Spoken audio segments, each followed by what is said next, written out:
And we welcome you live to episode number 2 of the Primetime Rundown. I'm Joey Jarzinka right here on Blog Talk Radio, simulcasting live on the I-95 Sports and Entertainment Network. I'm here with my man and co-host Nick Partain. Tyler Riddell is not with us. He will be with us in about 2 weeks.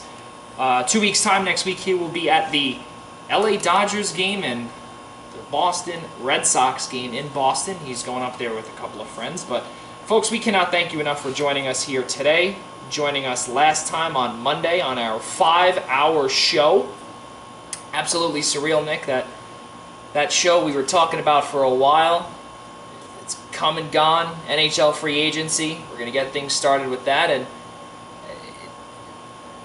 it came and gone. July 1st is, we're already at July 5th. Happy 4th of July, buddy. Yeah, thanks, buddy. It was a good time.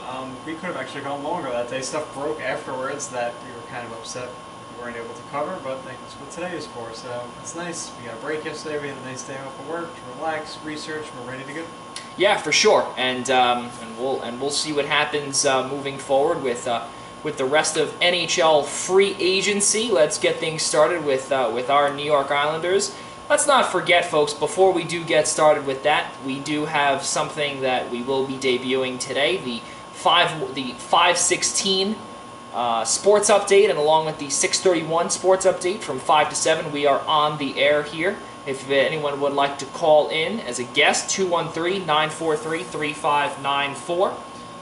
Again, 213-943-3594. Let's get things started. First off, I want to talk about Tyler Skaggs. Let's have a moment of silence for him in just a few moments. But Tyler Skaggs was found dead in his hotel room in a tragic accident. We don't know, no foul play according to authorities, but definitely one that we'll miss. Patrick Corbin from the Nationals changed his number from 46 to 45. Major League Baseball allowed it for the day, and we'll give him a quick moment of silence as we pray for him and his family.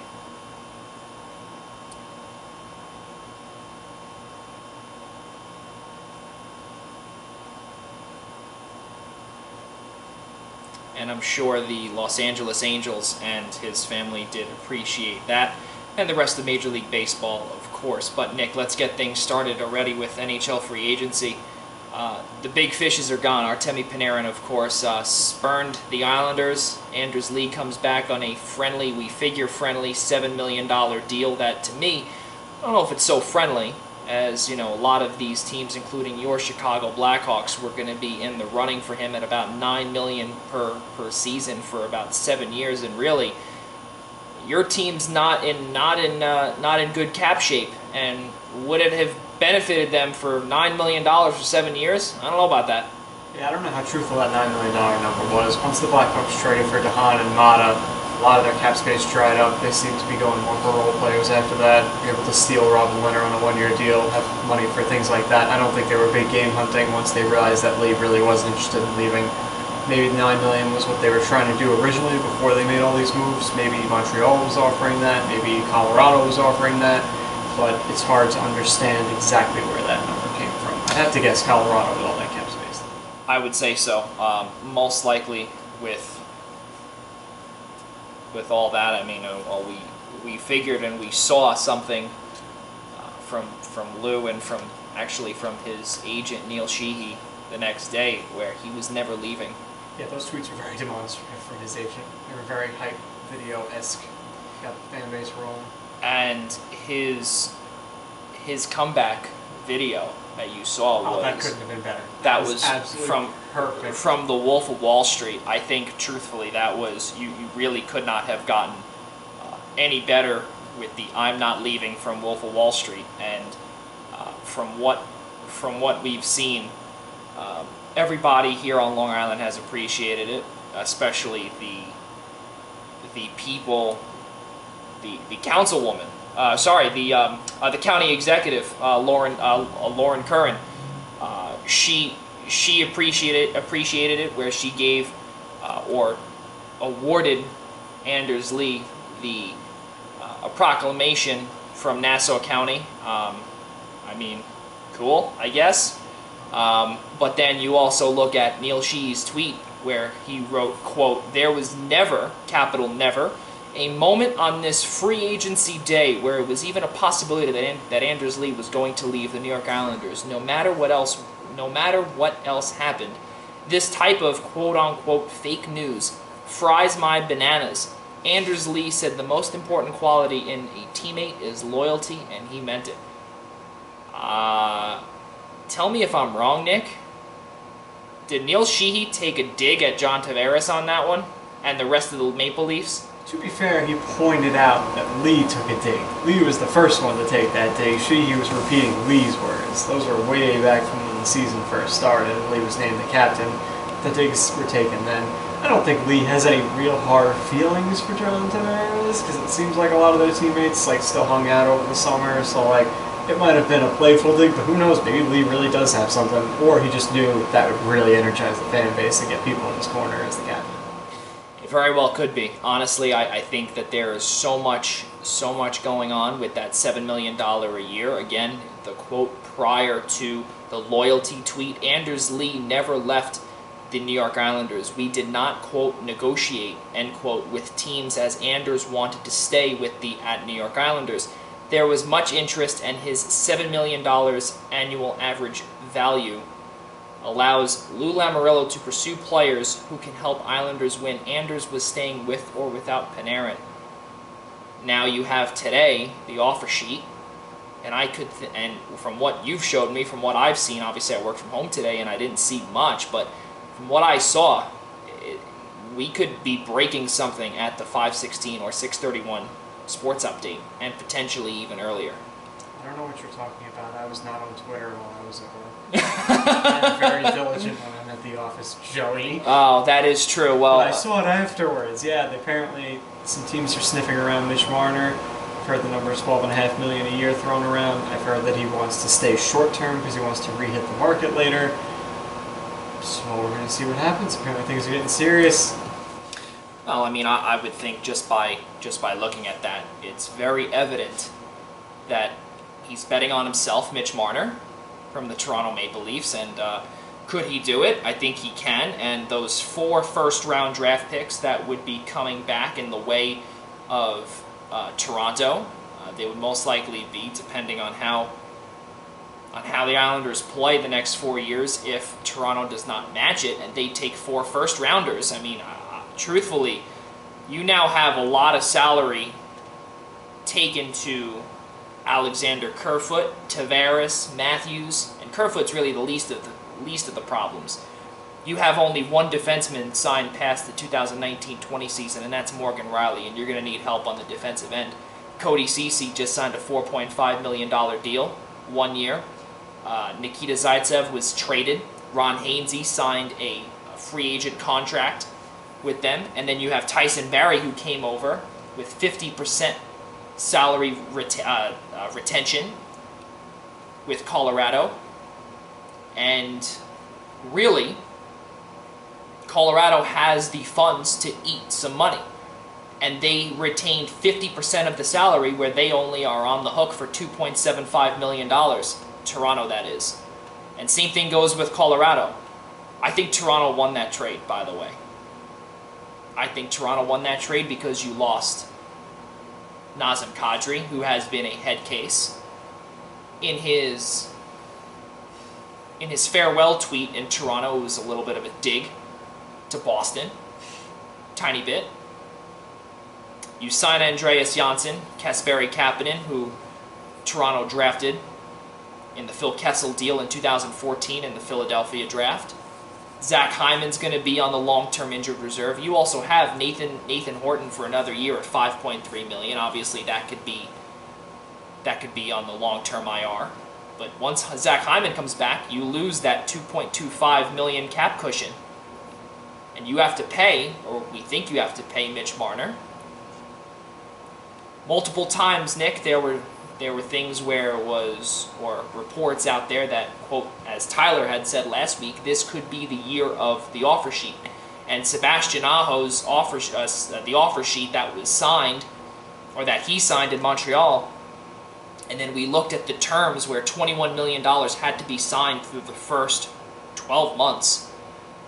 And their new ownership and general manager Don Waddle said, yeah, we're doing it. And on that tweet, I think you saw, will they sign it? Yes or we in French. So it was either yes or yes. They knew exactly what they were doing. Yeah, they took it even further than that. They were laughing at Montreal after the fact. They wanted to make this a very public spectacle. That's owner Dundon's way. He's been very loud and extensive with everything that they have done so far. He's trying to bring some personality, some swagger to the team that has the storm surge. I like it. I like the fact that he put Montreal on the spot, even though Montreal didn't do anything wrong.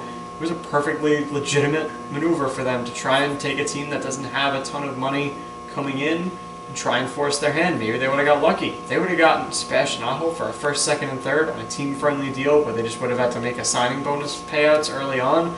Montreal can swallow that no problem, but it was awesome to see Carolina step up to the plate, say, yeah, we're doing that. We're fine. And not only that, too, it's crazy how we just saw not too long ago Carolina, Colorado, Ottawa, and the Islanders were the bottom 4 teams below the cap floor. That was obviously once the Devils traded for PK Subban and their cap went up.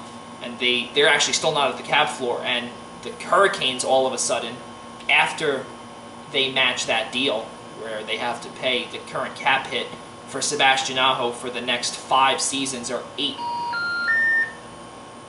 8-4-5-4. So 8-4-5-4, and the craziest part is that what we see with Sebastian Aho, he has the ability. We're going to keep on going here. We did lose connection with Blog Talk Radio. We're going to take a break at 5:30 so we can reconnect with them. But right now we're on the I-95 Sports and Entertainment Network. But Blog Talk Radio, unfortunately, is not active at this point in time. I95sportsnetwork.com. If you're listening in, please let us know anything. You can give us a call on Zeno Radio. We do have the lines open, same exact phone number as the last one, 213-943-3594. But Nick, let's go back to this. 8-4-5-4 million. Carolina is the one that matched that deal. You're paying, as we said, $21 million in the first 12 months in that signing bonus. Tom Dundon would have been an absolute... He would have looked like an absolute hypocrite. First, you start off your American Football League, or the Arena Football League, that you basically put almost double-digit $1 million in the toilet. Yeah, I think I heard 70 was the number. 70, right. I heard around there. I was going to come up with an assumption of around 80, but I don't think that's right. But from what we've seen, you have to, from what we've heard from him, and where he said we're going to match any offer that anybody does. Well, okay, you're going to match a $13 million offer. You're going to match $21 million. Unfortunately, the ball was in his court, obviously, and the leverage that was there from Mark Bergevin, he pulled that right under from Tom Dundon, and he had to match the offer. Otherwise, he could lose his current fan base that he is trying to rebuild and to rebrand. And on top of it, Patrick Marleau, that they bought out, his entire salary from this season, $6.25 million, is against the cap. So, as we said earlier, their cap space went from $30 million to now only $10. They're $11 million off the cap floor. Unbelievable. Yeah, but they're not like a big free agency team. Unfortunately, not a lot of guys want to go there, but they do have room for the one guy that they've still been circling back to, and they're just waiting on a decision from Justin Williams. I don't think they had any other big fish out there they were going for. They used the Marleau contract to bring in other things, so if you're a team that can't land free agents, it's smart to use it to accumulate draft picks or young talent, take on bad contracts. It's very well done. They have plenty of money to bring back Mrazek.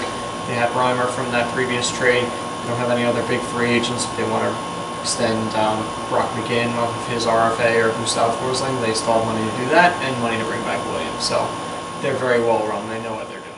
They have a lot still to think of, but now that it is 5:16 here on the East Coast, and 5:16 or 5:16 rather is the area code of Nassau County, and we are on Long Island here, so we're going to get started with our 516 sports update. And someone that did tweet, Michael Grange from the Rogers Sportsnet in Toronto, one that covers the Toronto Raptors. So I feel, quote, so I feel confident, saying that Kawhi was in Toronto as of Thursday night and was unlikely to have been on the Maple Leaf Sports and Entertainment corporate jet that apparently left early Friday morning for San Diego and is apparently on its way back to Toronto this afternoon. That's all I got. That's something huge, Nick. Where the entire Maple Leafs, Raptors, and Toronto FC owners and the entire Maple Leaf Sports and Entertainment Network, or group rather, they left without him. He was in Canada. I mean, if it was me, I think he's going to still be there. I think he's going to stay. Yeah, I mean, what I've heard that makes a lot of sense to me is the fact that he might just sign a 2-year deal, stay in Toronto, run it back. They have Marc Gasol for 1 more year. Mm-hmm. Let's see how can grow a little more. I think Lowry only has 1 more year in his contract. It might be like a 1-and-1 kind of deal where he's a year and an option, but you'd be safe to say he'll stay for 2 years because that'll allow him to get the Supermax afterwards. So I think that's going to be what he's going to do based on the money. He's happy. He's the leader of the team. They're a good team. Masai Ujiri was a huge influence on convincing him that it was a great organization when he was traded there and to give it his all and that it would work out. They built a champion. I mean, to me, I don't see enough of a reason for him to leave. I know he wants to go home to LA, but Clippers didn't get a big star to go with him. They really don't have much there right now. They'd have to wait for next year in a weak class. The Lakers, you're going to be hated if you go to the Lakers right now. And I don't think that bothers Kawhi that much, but would you rather be a god in Toronto or the devil on the Lakers or the only star in LA with your friends? I feel like bite the bullet, stay in Toronto, play the rest of your career there, then you can be in LA for the rest of your life. I don't know. Yeah, I think you said it completely perfect. I think basically what has to be done is whatever you do, make your decision wisely. 2-year deal, if that is the case. We'll see what happens. We'll get back to Kawhi later on, but we do want to bring some sad news to the Primetime Rundown. No death, fortunately. Teddy Bruschi, ESPN analyst, former Patriots linebacker, Teddy Bruschi, recovering after a stroke on Thursday. He apparently noticed signs, face droopiness, slurred words, weakness on the same side. Did not say which side of the body he was feeling weakness, but definitely all prayers out to him, to his family. Just saw him on TV not too long ago. Crazy stuff on NFL Live. So things could happen at a blink of an eye, just like Tyler Skaggs. One night he's out taking trying to get Tommy LaStella into the All-Star game. And the next day he's unfortunately not on this earth anymore. So everybody has a place on this earth for either a short period of time, a long period of time, but there's a plan. And also, to conclude our sports update, Michael Conforto met Jerry Springer. Jerry Springer. Jerry Seinfeld. Man, this is our show. This is our show. Not only that, and the reason why I said that is because last night at the 4th of July party that I had gone to, I wore a Jerry Springer security T-shirt, and that's why I was thinking. But Michael Conforto, after meeting Jerry Seinfeld, claims that he was starstruck, which obviously I think I would be too. Lifelong Mets fan. Show about nothing. 30 years later, he is, quote, they are, quote, still in the master of their domain, if you will.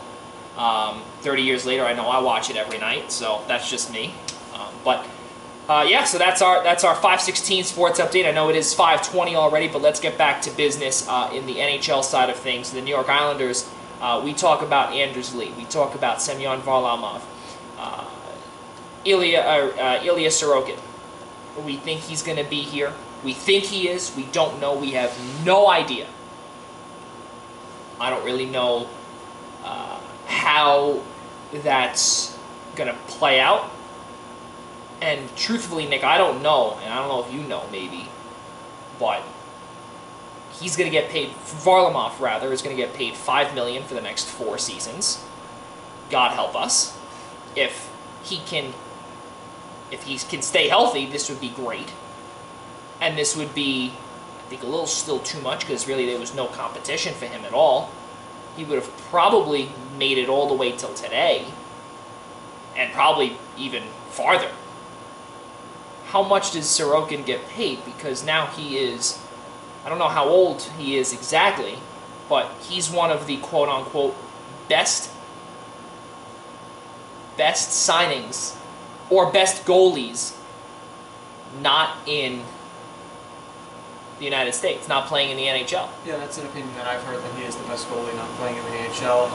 He's playing in the KHL, putting up obscene numbers. We've seen that before, but for a kid this young to be doing it consistently year in and year out was very impressive. I believe when he comes over, he gets like a 1-year entry-level deal, and then would have to get signed like as an RFA right after that.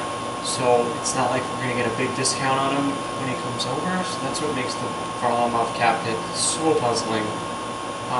But if he is truly the rod to reel in the big fish we've been trying to get for years now, and Sorokin comes over and he's one of the best goalies in the NHL for 10 years, nobody will care. But if Varlamov plays poorly, Sorokin doesn't come, we lose Greiss next year, it could be a complete undoing of everything they've been trying to build here. So the most important thing is make sure Varlamov gets in, works with the goalie team that the Islanders have, arguably the best in the NHL. Should have no problem having him be at least competent. And with Greiss on the roster, Varlamov, I consider the backup. Greiss has been phenomenal for the Islanders every season except the Doug Weight year where nobody was good defensively or stopping anything, but he's a battler. He won a playoff series with this team. If Varlamov struggles in year 1 or isn't healthy, we have Greiss.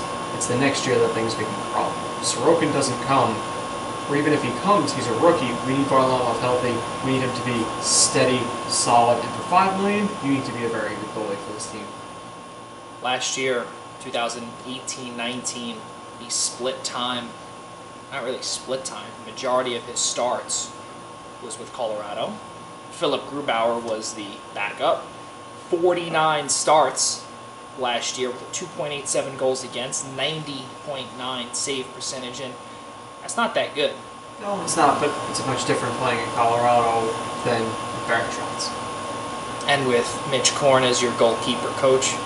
Mitch Korn was the director. Yeah, Mitch Korn, right. Yeah, right. He needs to get more recognition. Everyone mentions Korn, but Grieco's the one who was really working with these guys hand-on. He did a phenomenal job. And from what Tyler was here, he would say it. The guru. Yes. The guru of goaltending. Yes, that's Mitch Korn. He's the head guy, the GOAT, but Grieco's grinding his teeth, doing the good work. As what multiple people have said. And then you look back just a few years ago, or 2 years ago rather, 51 games played, 2.68 goals against, 920 save percentage. That's the numbers. And that's not with Mitch Korn. That's not with Pierre Greco. That's not with Barry Trotz. That is with Jared Bednar. Then 3 years ago, 24 games, obviously was injured a majority of the time. Jonathan Bernier, that was the year that they were brutal, 2016-17. 24 games played, 3.38 goals against, 898 save percentage. I think Philip Grubauer has taken over there, obviously, now that Varlamov's gone. He's done his job there. I think for $5 million, it's an overpayment. But in order to get Sorokin here long term, you have to pay up, especially that both both players are represented by the same agent. And the moment everybody knew that, it was inevitable. Do we know what the deal is, Semyon? Do we know what the deal is with Ilya? I don't know. Ask him. Which is a fair assessment. Why are we asking you? Why are they asking him? Well, because they're trying to get him to spill. Now, does the domestic abuse case travel with him? We don't know. I would assume probably. Will Lou Lamoriello try and keep it quiet? I'd say yes. Well, to be fair, everything was settled in court it's a stigma that's going to stick with him. It's For the rest of his life. for him, but if he really did what he was accused of, it's disturbing. The case turned out that he got paid a settlement, that his girlfriend was charged basically with lying, and from what I kind of heard, they caught her on tape talking to her friend about how she was just trying to scam the pro athlete out of money. You can't assume anything is true. There's no true evidence that says anything one way or the other.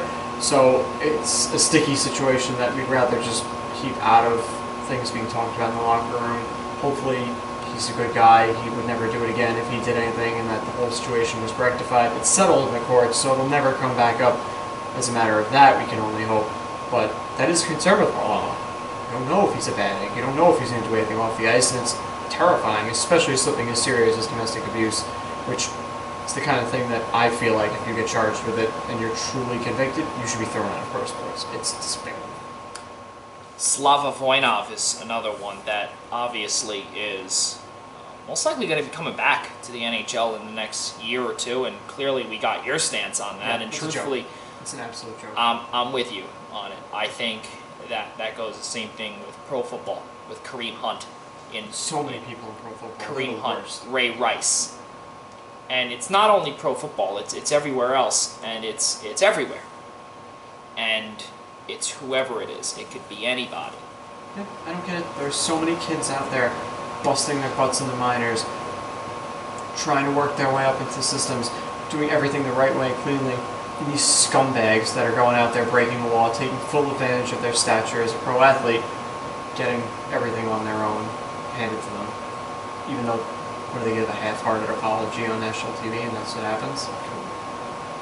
There are too many good players out there to cater to a handful of guys that are bad apples. Just kick them out of the league and be done with it. Let them go to Canada, let them go to some independent league somewhere and play. Well, tell us how you really feel, Nick. I don't get me wrong, I do agree with you. I agree with you completely. I think that the way that things are going with the Islanders, I think that it will still be with him forever, as you said. Should have, and it's a good thing that he wasn't. It's a good thing that he wasn't convicted of it. His famous mug shots out there, obviously. But other than that, you kind of feel for Robin Lehner a little bit. Yeah, I have a little bit of an out there theory that I've obviously heard nothing about. This is just a crazy person speaking. And before you get there, I just want to give the audience just a little bit of background where it was public that the Islanders did not counter with him or whatever it was, or it was he denied the 2-year $10 million offer, or the 1-year $5 or whatever it was, which is what he got in Chicago. He said that the offer was out there for 2 years. He didn't like the money, so he said he would think about it, and then Blue got tired of waiting and went out and made a deal. But I've always gotten the sense from all the stories that he was seeking Varlamov the whole time. We heard that he was enamored with him from the day he became the Islanders GM, that he was looking to get this guy. So Leonard would have never been a thing if he would have landed Varlamov last year, but I don't know. It's unfortunate that Leonard got beat by the system, but my crazy person theory is that Leonard signed a 1-year deal. Thomas Greiss has 1 year left. Let's say next season ends. I don't think Leonard's going to rush to sign anything unless he has like a superb year with Chicago. Even then, though, I think he'll keep his ears open. If we get to free agency next year, and Sorokin's not coming, the Islanders need another goaltender. Father Leonard loved it here, loved it in the system. Do you think there's a chance, maybe, that he'd be like, I'll come back and split time with Varlamov. No love lost. Fine. He wouldn't get the money he commands. No, but is he going to have as good a year in Chicago? He might. He And that all... If he does, he'll command huge money because their defense was so bad last year. They'd have to do a full system change to have something in place to really have a good goaltending year for Robin Leonard. And I lost the New York Islanders just 2 years ago when they were the worst defensive team in league history. yeah, we know why they changed. They That brought is in true. a superb goaltending staff, the best defensive head coach arguably in hockey, and some gritty defensive veteran players to plug in around already decent NHL lineup. So if the Blackhawks are able to pull that off, sign Leonard long term, good for Leonard, but it's just a little theory that I have that who knows? He signed a 1 year deal. he might have an eye on the fact that, all right, they get spurned by Sorokin. There's a spot there. I don't love Chicago. If another big spot doesn't open up that I want to go to, I wouldn't mind going back. He seems like everything he said that he loved it here with all his heart, the fan base, the system. He understands that their coaching staff for goalies, their head coach is top of the line. So he might come back even on another one-year deal to I try agree. and prove it again. It could be. It could be, but at the way I see it, at $5 million for Varlamov, I think. Yeah, it'd definitely be tough to squeeze another goalie in. So. Or unless you trade Varlamov, which clearly Lou Lamoriello is not going to do. You have him that for would work is if he bombed, and they'd have to give up a draft pick and ship him off to Seattle or Ottawa or somewhere else. Well, then you also have the Andrew Ladd situation there as well, because again, $5.5 million goes against the cap hit for the next 3 seasons with Andrew Ladd, and then this is the final year with 31 teams in the league. And then you have Seattle next season, surprisingly, and you also have the expansion draft. So just a few years ago, we were talking about this, not too long ago, which, crazy enough, was 3 years ago, or 3 years ago, was just as wild. Right, because they've had 2 full seasons. Yeah, exactly. So 3 years ago, we were talking about who are they going to keep. You also have Mikhail Grabowski, you have Nikolai Kulemin on the books. You have so many players that need to go, and you have a lot of money. And everybody looked to this season. Everybody looked to this season, similar to the way, I hate to say it for the Knicks fans listening in, but the way the Knicks looked to this season. And the way that it was, I remember I did a few years ago, where I looked to, my goodness, 2018-19. This is the year that all that money comes off the books. Almost $30 million comes off the books. And we could be signing big-name guys. Belmont's coming. We'll get to Belmont in a few moments. You have so many different guys and different players that they could be coming to the island. It could be fill in the rest for me. I think you get what I'm saying. I mean, yeah, we had high hopes looking in the future, but that's what happens. When you look too far ahead, you never know what's going to happen. We never thought Jordan Everly at that point wasn't an Islander. Yep. So that was the first big thing that they did. A chunk of cap space went to him. He re-signed miraculously, but we thought we never knew what happened. Lee stepped up in a big way and became the kind of player that commanded a $7 million deal. Bronk went from being somebody that we were trying to ship out with every fiber of our being, and he turned into a $6 million a year player. So it turned out that internal development took up all that cap space, and the ill-fated Andrew Ladd signing. And even Bailey got himself a big contract from playing well. So looking back to that moment, we never would have seen the contract speak. If you told me back then that the Islanders signed Ladd, Brock, and Bailey to the contracts they have now, we would have been very terrified. Instead, we're happy about it. Now that I'd like to ask you this question, do you think that it could be something where, well, maybe, just possibly maybe, that Josh Bailey would be the odd man out in a couple of years? I mean, I could see it. Because truthfully, it is, in fairness, with the Lou Lamoriello regime, either Bailey gets dropped down to the third line at some point, because now Lou Lamoriello is going big game hunting. Well, there's one more spot for a winger in the top 6. If he brings in one winger, nobody has to move. It's a matter of if a guy like Anthony Beauvillier, after being re-signed as an RFA, takes a big leap and commands a top 6 role. That's when things start to get dicey, but it's not exactly a fear right now. We're looking way down the road if Bailey or somebody else in the top 6 would have to get moved, but for now, they have room for one more guy, and I'd rather not be Kunako again. I'd rather it be somebody outside. Just a couple of days ago, or actually yesterday, a couple of days ago, that's the way it feels, but yesterday, there was Long Island business news that came out with Andrew Cuomo, governor of New York, coming down to Long Island on Monday. It's, the 8th. The 8th of July. And he's going to be, most likely, what has been spoken about over the months, speculation with the new Belmont train station that would be just behind the backstretch of the Belmont racetrack.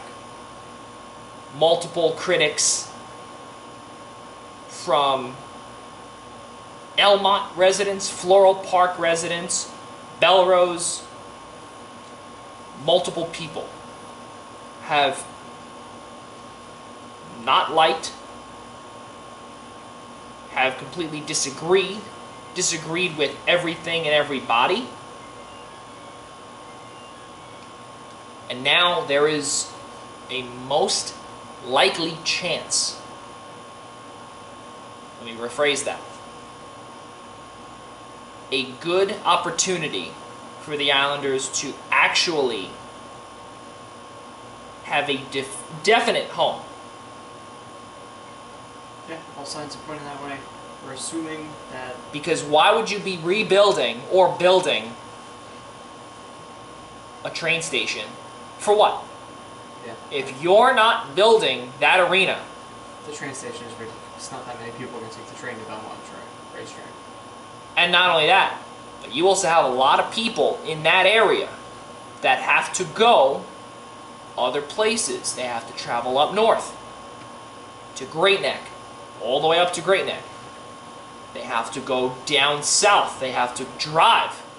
Not many people want to do that anymore. No. So now is the time, to potentially get this going. And then it would help out both. Obviously, I don't want to take the... I don't want to be the guy that, that says, it's a good deal. I mean, don't get me wrong. From Belmont, you only have Belrose, Queens Village, Hollis. Jamaica, obviously, is not too far. But really, for those residents that are in Elmont, it's so close.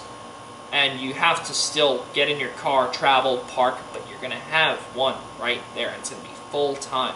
Well, and it only runs on race day. Yes. Well, even more if everything... And race day ended... race day ends this Sunday. Breeders' Cup tomorrow. If everything goes through with the train station and it becomes full-time, what really it is, it's not even about the Elmont residents using it themselves. Sure, that's a benefit for them. Obviously, they'll enjoy that.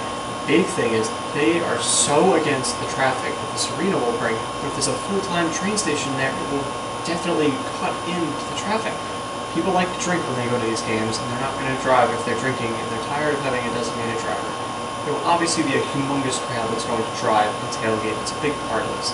But if people coming from the city want to still come to games, it's a lot easier for them to take the train, whereas people coming from the eastern area might be more apt to drive. So we'll see how it plays out. It's definitely going to cut down the traffic. It'll make things easier. It won't bother the residents as much as a ton of cars would. Hopefully it balances things out to the point that the residents aren't as upset about it. Plus they get a train station they can use on every other day.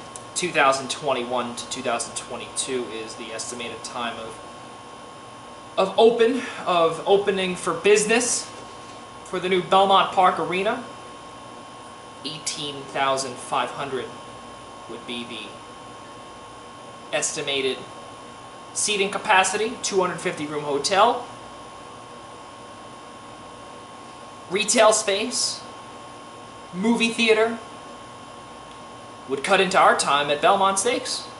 We'll see. Yeah, well, figure it out.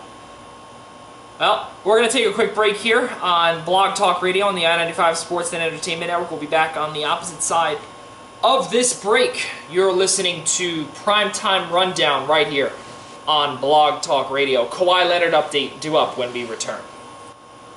Back here on Blog Talk Radio and streamed live on the I-95 Sports Network as well. I'm Joey Drozinko alongside Nick Partain.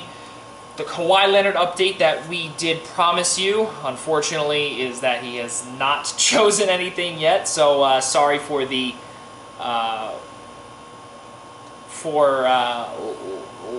would say the yeah, I was gonna say, yeah, I was leading you guys on, so that's pretty bad. I do apologize, but heading back to NHLPA free agency and salary arbitration. Some of the players, the 40 players that have announced that they have selected salary arbitration, biggest names on the list: Danton Heinen from Boston, Calgary's Sam Bennett, David Rittich, their only goaltender on the roster. Evan Rodriguez. Cam Talbot, right, yes, my apologies, yep. Anton Forsberg obviously was just traded to Carolina from Chicago. Brock McGinn, he was due for a pay raise. I don't know how big, but the biggest name on the list that I see here would be Jacob Trouba, Pavel Buchnevich. How about the Stanley Cup winner Jordan Binnington? Winnington. Yeah, exactly. Hashtag Winnington. So there's a lot of players. That also includes Rocco Grimaldi, who we were very high about, Nick, last on Monday. Alex Iafallo, JT Compher. Will Butcher. Yep. Jersey. Exactly, and someone that I always speak about, Connor Carrick, who has been in the Mike Babcock doghouse and most likely will be in forever. Excuse me. So, I mean, the way that this is that the Rangers now, $11 million to Artemi Panarin, 40-goal scorer.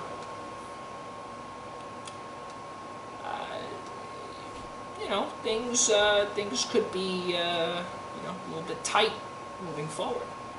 Jacob Trouba, most likely signing, I'd say, a 1-year deal. The way this looks, could be a little bit more. I see him getting a long-term deal. I think Rangers would be crazy to play this game going forward. You got a chance to match anything that comes your way for him. You have a chance to give him whatever you want. He's basically expressed that he wants to stay here and play here, so I don't see why he wouldn't accept a long-term deal, and I don't see why the Rangers would hesitate to give him one unless Trouba's demands are outrageous. But he's in New York. He can make money in other ways here in New York. Do advertising. He's going to be a big name. I think it'd be smart for him and smart for the Rangers to both lock this up for 7 years, long deal. He's only 25. 7 years takes you into your early 30s. I think it'll find some fair footing for both sides. Hopefully, for the Rangers' sake, they can keep it under $7 million, but I don't know if that's going to happen. I feel like somewhere in the 6 to 8 range is probably the most likely outcome.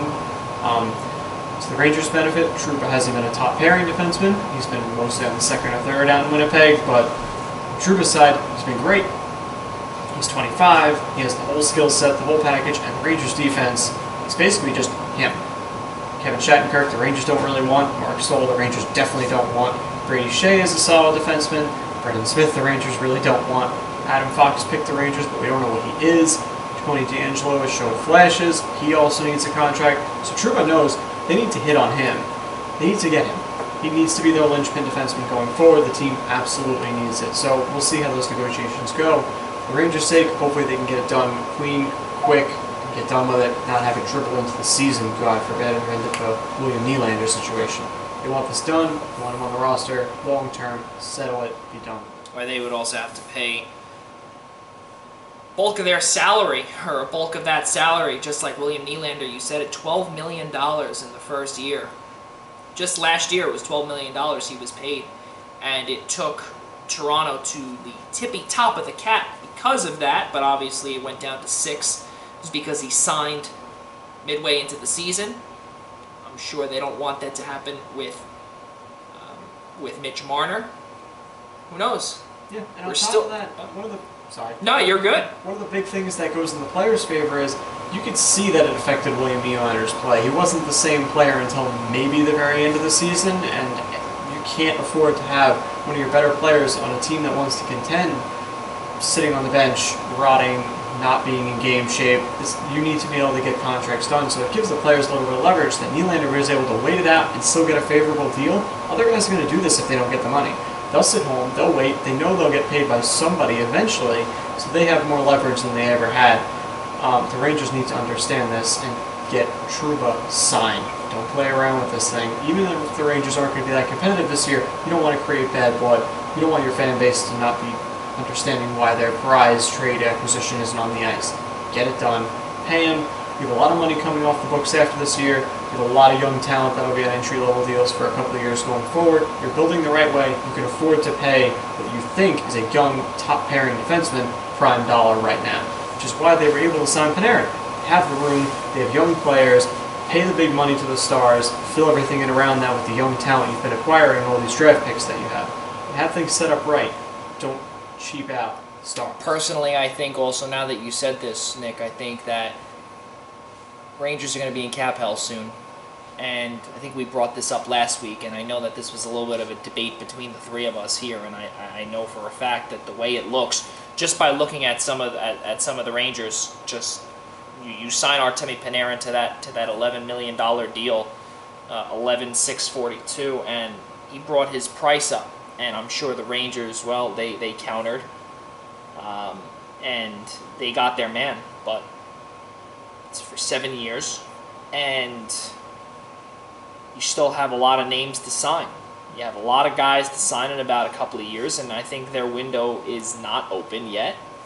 Their window may not be open, and I have a sneaky suspicion that in the 7 years that Panarin is in Manhattan, I don't see them winning a cup, and that is not me saying that as an Islanders fan. That is the utmost truth. You're going to look at guys like Pavel Buchnevich. He's going to take a bridge deal. It's going to be small for him for now. You're going to re-sign Brendan Lemieux. You also, if Elias Anderson, Filipino, how about Adam Fox? If he turns out to be so good as advertised, Brendan Smith, you still have him on the books for another 2 years at a combined $8.7 million.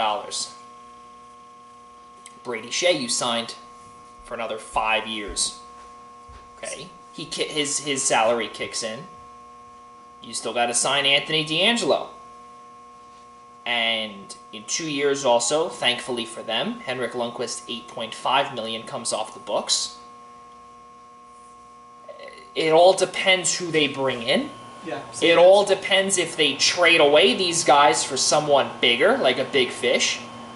You trade away years ago, you trade away Ryan Callahan for Marty St. Louis. That ended up being a major blessing for them getting out of re-signing Callahan, who ended up, that contract was an albatross mostly for Tampa. And I'm going to say, I disagree with you. I think if the Rangers continue doing this the way they're doing it, they're never really going to have that big of a cap issue. Problem will be if they go out and really keep free agent spending, which has gotten them in trouble in the past. This new regime seems like they're building from within, and the way you look at the way these entry-level contracts are structured, it kind of saves them from themselves for a little while. Adam Fox has 3 more years left, making under $1 million. If he turns into a star, you don't have to pay him until 2022, 2023, and he's restricted, so you're not going to be completely blown out of the water on an open market. And the perfect thing about that is, by the time Adam Fox is a restricted free agent, Shattenkirk's contract, Stahl's contract, and Brendan Smith's will all have been off the books for a year. Plenty of money will be there. Same with Filipino, Elias Anderson, Brett Howden. They have 2 more years left on their entry-level contracts. By the time they become restricted free agents, the Rangers will have a ton of money. You'll have all those defenseman contracts that are albatrosses. You'll have Henrik Lundqvist's big contract off the books. And the only real money they'll have to be paying to someone that's not there is Dan Girardi on a roughly $1 million buyout for a few years. So if everything pans out, they'll have plenty of room to sign all the young guys. But the one thing I might agree with you is, will they win a cup or be very, very competitive for one in that time frame? And to me, the biggest part of that is in goal. Lundqvist isn't going to be the starter on a championship caliber team that the Rangers built. It's unfortunate for him. He's battled for them for so long. He was the heart and soul of the team. He dragged them as far as they ever went, and they just couldn't get it done. So, can you replace him with somebody who's, you might not even have to be Lundqvist-esque, but they're going to need a solid goaltender. They have a Russian It could be kid. someone most likely that's probably going to be through free agency, or it could be that Russian kid too. I heard they had a Russian kid, but that's apparently still far enough away that we can't assume that that's any kind of a done deal. And a young goaltender on a contending team can sometimes be murky because you need a level-headed, steady guy back there. And if I'm not mistaken, Igor Shesterkin Yes. is his name. Yes, that is the one. And Shesterkin, Igor Shesterkin is his name, 23 years old on his entry-level deal, 2 more years at $925,000. That's their X factor. Yep. If he becomes a star, this is going to be one of the best teams in the NHL in 2 or 3 years. If not, and they have to go free agent hunting, goalies can be so fickle. You can bring in a good goalie that you think, and you could completely lose it. You can have to go out there and pay a Bobrovsky contract, and then that really hurts your ability to sign young guys. What they have to hope for is that he develops. If he develops, and they bring As in a couple advertised. more, and they bring in a couple more defensemen, most of their prospects that are on the fringe are up front. Up front, they're going to be very exciting. They have a lot of young kids there. that should work out. It's on defense that they have to make sure that Adam Fox and Anthony D'Angelo are properly groomed and that Jacob Trouba is paid like a star, long-term, and plays like a star. Then you have to bring in some other guys behind them. That might be where they have to free agent spend a little bit, because that's the area they're a little thinner and they have too many big contracts to go out and sign more free agents. You're better off developing young defensemen. Let Shattenkirk and Stahl, who have been battle-tested in playoff series before, teach some young guys, groom them, and then have the defense come along in a few years when that new goalie is coming up. And for now, let your offense be exciting, put fans in the seats, develop. They could be a really, really dangerous team offensively, even if they trade Chris Kreider, which we've heard rumored, because he only has 1 year left on his deal, and they're not sure if they want to bring him back with all these kids behind him. Yeah, I think I'd have to agree with you there. I'm not going to lie to you, I have to agree with you. I just don't feel that. I feel that eventually, at some point, the front office might get a little cocky. Yep, that's where their problems come from. And they get a little cocky and they think, well, we're doing well, we just don't have that little oomph. And they sign that oomph to a big year deal. The cap's going to go up in a few years with Seattle. Yep. And good for them. That's how you end up with Wade Redden, Scott Gomez, these guys that after like Donald years, Brashear. Yeah, you never know. That's where they have to be proven. They have to stay level-headed. They have to understand this is a process. Do it right. Don't throw out big contracts. Don't get nervous. Don't overreact. You have to be prudent with this kind of thing because the salary cap dictates everything. You need to be able to stay steady. You need to look at Tampa as the gold standard. Sign your young guys when they become developed. Don't reach out and grab a guy just because you think he's going to be great, and don't do it until you have a core in place. Bring in that free agent support core already in place. Chicago's the one who was able to do it the most successfully. They turned a group of great young guys. They went out, they got Marian Hossa, great two-way forward, who fit them perfectly as a veteran presence. He completely turned that forward group into absolutely dominant after he lost 2 straight Stanley Cups. He was able to win one with Chicago. And on the other end of things, Nicholas Chalmers... He did win that one in 2009 with Pittsburgh. I thought he lost. He did in 2008. I thought he lost both years. Why do I feel like he was with Pittsburgh then Detroit? No, he was with... Oh, no, maybe you're right. I thought he went back and forth, though, and lost both. I could be wrong. I've been wrong before. But it was him and then the defensive acquisition of Nicholas Chalmers from your San Jose Sharks. Thank you so much. Yes, he was the absolute linchpin of a defensive defenseman on that Yes, team. you are right. My mistake. Yes, you are right about Marian Hossa, yes. Pittsburgh, 2008, Detroit in 2008 and 9, so he did lose 2 consecutive. Yeah. So Chicago gave him what he deserved. But that's the kind of thing you have to do, is find the right veterans to fit around a young core, and that's when you absolutely set everything off. That's the best way to do it. Because you have your young guys still not making so much. They were able to bring in grizzled veterans, two-way guys that were able to really lock down their defensive end of it and let the young guys go out there and score and do their thing, and that's how they really bring it all together. Traded from the Atlanta Thrashers years ago. My goodness. R.I.P. Atlanta Thrashers. Great Twitter account, though. Find the not Atlanta Thrashers Twitter account. They're always jumping into everything, acting like they still exist. It's hilarious. Absolutely crazy, but I think something that we got to jump into is baseball, too. Yeah. And I think also that we look at the home run derby and we look at the local team and Pete Alonso and what he's done, Nick. It's been amazing, but the sad part is that the team is again under 500. Fans have been calling for the head of Robinson Cano for the Wilpons. No shock, that's been every single year. I had a conversation with my boss not too long ago that it's really, really, really, really sad that the Mets are 39-48, 12 and a half games out. They can't win on the road. They're surprisingly 5 games over 500 at home, 22-17. They're 2-8 in their last 10. They were swept by Philly not too long ago. They split the Subway Series just a couple of days ago. Yankees are in Tampa tonight. And the Mets, it's Seinfeld night. Yeah. And truthfully, that's the only reason why I'd be there. This is how you know we're dedicated. Joey and I are here. Yeah. Two of the biggest Seinfelds on the planet. Yeah, there's no... Today, guys. Yeah, there's no... Yeah, tonight, 11 to 12 o'clock on Pix 11, by the way. The Phillies come in 45-42, 6.5 games out. Phillies are, in my opinion, an absolute bust this season. But the Mets, they did it the wrong way. And Pete Alonso comes in, home run derby contestant, having smashed over 20 home runs already.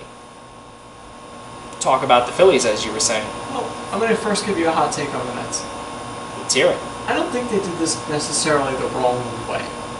The way they had to look at it was, Jacob deGrom is getting older. If you were going to take advantage of him, you had to try to win now.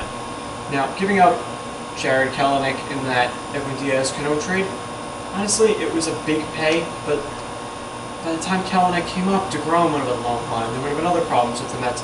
I like the fact that Gordy Van Wagen came in, I'm sure under the guidance of ownership, and said, we got to win now.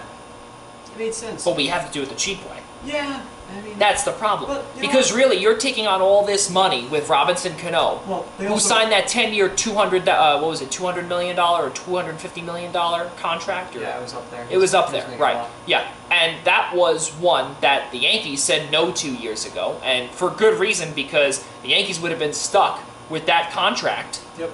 And where would Gleyber Torres be? Or where would Didi Gregorius be? It's hard to lay that guy. It is hard that. So much goes on. They probably still would have Didi. They still needed a shortstop. Exactly, that is true. But getting back to this, you look at this lineup, and really, it's such a shame. Yeah, Yoenis Cespedes, who has been an absolute disaster. But look at that. They spent the money. They did, That but wasn't cheap thankfully, though, majority of it is going to come back on insurance. Right. Because they have see him, it coming. they have David Wright, they have David Wright under insurance. There's no shot this Mets ownership is going to pay that type of money. They get called cheap, and a lot of times they are. I do get it. And they are do skip cheap. around. But still, they have a decently high payroll on the Mets. And when the guy needs to get paid, they get paid. He paid Cespedes after he put the entire team on his back. But they have problems just paid paying. DeGrom. They have problems paying, but when a guy needs to get paid that should be paid, they do it. But they do. But yes. But the problem is that they usually get screwed over with who they pay. Right. That's the issue. It's not necessarily in that exact instance the Wilpons. The real problem is they don't bring up enough talent consistently and groom them properly. Right. That's really where the problems come. Noah Syndergaard has all the talent to be one of the best pitchers in baseball. He can't stay healthy. He's been ineffective this year. He's so on and off. He's talking to the media about Jacob deGrom's contract. That's really the thing. The Mets are a zoo because the players run things. Decisions are made based on the fan base clamoring for things. If they got everything else settled, the Wilpons would pay enough to put a successful team on the ball field. I think the Oakland Athletics would love the Wilpons budget. They don't have it. But they do have Billy Beane. Yes. And Billy Beane is one of the best, in my opinion, one of the best, if not probably the second best general manager behind our Brian Cashman. I can see it. He's up there, but I don't put Billy Beane ahead of Theo Epstein. That is true. That is true. He's not exactly the GM. I think he's the president right now. He is, yes. That man. And same thing with Dave Dombrowski, too. But Dave Dombrowski also needs to learn how to build a bullpen. Right. The problem with Dave Dombrowski is, though, he jumps into a place, spends a ton of money, they win a little bit, then he gets out of it. Yes. So Dave Dombrowski... Just like what he did in Detroit. Yeah, he's great at winning now and leaving behind the problem for everybody else. Exactly. And once Dave Dombrowski all of a sudden vanished from the Red Sox when they have to start paying everybody in their dumpster fire. Right. So, yes, he knows how to get in there and get things done. He doesn't build long-term success, though. Right. Theo Epstein is the guy that's, to me, he's the gold standard. I love Brian Cashman. He's had more of a leash to work with. Gleyber Torres was in that Aroldis Chapman deal. Yes. Let's not forget Wonderful that. deal by Yes. Cashman. I think he's wonderful. Clint Frazier. I'd put him at number 2. With the Andrew Miller deal to Cleveland. Theo Epstein took the Red Sox from a laughing stock, the drought of the century, to winning 3 titles quickly. He completely rebuilt everything. Then he goes to the Cubs, who had an even longer drought, even bigger joke of a franchise. Rebuilt them, won a title. The guy wins championships in places where they're unfathomable. So, if there is, God up there, I'd love to see Theo Epstein get hired by the Mets at some point. When he runs his course with the Cubs, how great would that be? The ultimate test, the best GM in baseball fighting against ownership that has been called cheap. I think they're given too harsh of a brand, but they are a little cheaper than they should be. There are times when they don't spend the money, there are times when they cheap out. I get it, but I don't think it's as overblown as it's made it, because when the time comes they really got to pay somebody, they usually do it. Jacob deGrom was given 2 years this offseason when he didn't have to get paid. They signed off on that. He didn't have to, but the whole problem also is that you are in the media capital of the world. You are the media capital of the world. Let's not forget also, the New York Yankees are just to the north of you. And they are making you literally the laughingstock of New York baseball, because what the Steinbrenners do, and truthfully, I don't want to say that they don't spend money, but guess what? After George Steinbrenner died, there was a time when they wanted to be at the $180 million threshold. And that was the way it was going to be for the foreseeable future. Now, all of a sudden, now things are looking good. And Hal Steinbrenner has now come out publicly and said, hey, listen, let's do it. He's come out publicly before, and he has also said, I don't want to be above $180 million because then that's when the luxury tax kicks in. Now, they're getting closer to the upper echelon of the salary of the luxury tax, or the salary threshold, rather. There's no salary cap in baseball, obviously. Same thing goes in basketball. There's no cap. No, there's. It's a soft cap. It's a weird cap. Right, it's a soft cap, yes. The term, but Yeah. it's very confusing. Yeah, and it is a luxury tax. You can go over to sign your own baseball. guys, if you're Right. a bird, Or there's with so many basketball, different yes. things going Right. on in basketball. But keeping here, you look at Robinson Cano's numbers, and he has been an utter disappointment this year. 4 home runs, 17 doubles, 55 hits, 19 runs, 18 RBIs, and only 14 walks, 46 strikeouts. That's Now, I don't. the troubling one. He's been always such a good contact hitter, a guy who puts the ball in play, smart guy you can almost guarantee can hit 280. It's been so sad to watch a guy that we used to root for and enjoy crumble in a place where there are eyes on him. If this was happening in Seattle, so many less people would care outside of Seattle. It wouldn't be as disappointing. But now, he went to the Mets into a win-now scenario, and they really needed him to hit. And it's been really, really, really sad to watch him not give his usual, give the usual lackluster effort and not play well. Usually, you'd get good numbers, and you just get angered with him for not running. Now it's everything at once, and he's under pure scrutiny on every regard. 289 on base percentage, 365 slugging, 654 OPS. Those, in that order, should be his average on base and slugging. Instead, they're not. Yeah, exactly. And it's really, he might get booed out of Queens. He might get booed out of Queens, and really, from what we've seen from the media, it has not been, it's been an absolute firestorm, because we rewind a couple of weeks ago where Jason Vargas absolutely went crazy on a media reporter from Newsday. Tim Healy. And yeah, Tim Healy. And not only that, too, you see that there's no place for that. And I'm one that works in the media. And really, truthfully, I get tensions are high. The media needs to do their work. I get it. But in my opinion, if I were Tim Healy, I'd let someone else ask that question. I'd let someone else ask that question. But regardless, now you look at it from the baseball side of things. As not only do I work in the media, I also work for a college in the NCAA. So I have to be the one to deal with all of these media personnel. So you could, unfortunately, there's no me to remove a coach. And you can't remove a coach, because if you really wanted to, or if you need to remove somebody from the situation, then that means it becomes a public relations nightmare. And that's unfortunately what happened here, because Jason Vargas and Mickey Callaway both lost their cool. Mickey Callaway, unfortunately, just as you saw a couple of days after, on top of them losing, on top of Edwin Diaz not doing the job, not closing the job, rather, Robbie Cano, not doing it. Todd Frazier, not doing it. Todd Frazier's been a little better. Todd Frazier has been better. There are a lot of guys to pin the problem on before Todd Frazier. Yes, that is true. I'm just reading the, Yeah. Okay. It is totally. Pete Alonso has been the bright spot, the only bright him spot. and Jeff McNeil. And we look at Jeff McNeil's numbers: 349 average, 411 on base, 516 slugging. His OPS 928, 35 RBIs, 7 home runs, 23 doubles, 96 hits, 38 runs. And he had a moonshot the other day to lead off the game. He did against the Yankees, and really, Jeff McNeil has been absolutely amazing.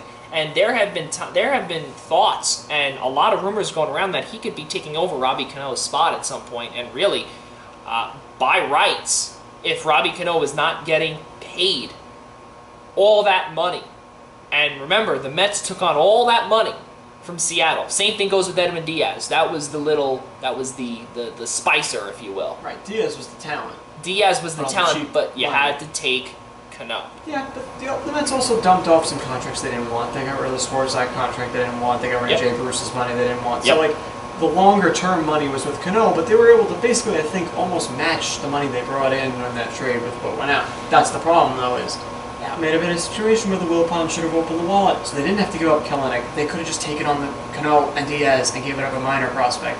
They had to dump the bad contracts. That's when they're cheap. Like, that was a situation where if you're going to go all in... But then they you took need back to a go bad all- contract. I know, but that's the thing. You're the Mets. You're the Wilpons. You need to take in the bad contract, pay it, and not give up a top-tier prospect to send out two contracts that aren't as bad as the one you're taking. They got the worst contract out of the whole trade and gave up the best prospect. Yes, you got the best player in Edwin Diaz, who should be pitching a lot better than he is, but that was the spot where the Wilpons go under scrutiny. A trade like that, you need to be able to do what's best for the team to win now if you're trying to win now. Open the wallet, pay for Cano, pay for the guys that you already signed, hang on to them, if you have to buy them out, or pay them just not to be there. If you really don't think they're deserving to be on the roster, do it. Don't give up your best prospect, because now you have nothing to trade if you want to take another step. You have nothing to use in the future, no hope for the franchise going forward if this little blurb doesn't work out. And on top of it, too, Edwin Diaz, 1-5, has 33 innings pitched, 35 hits total, 18 for 22 in save opportunities. He has been far from stellar, and last year he set a franchise record in Seattle for most saves. And you know, it's funny. That is very similar to what happened with K-Rod in Anaheim. To be You fair, take on and go ahead. Here's the thing with K-Rod. He set the saves record.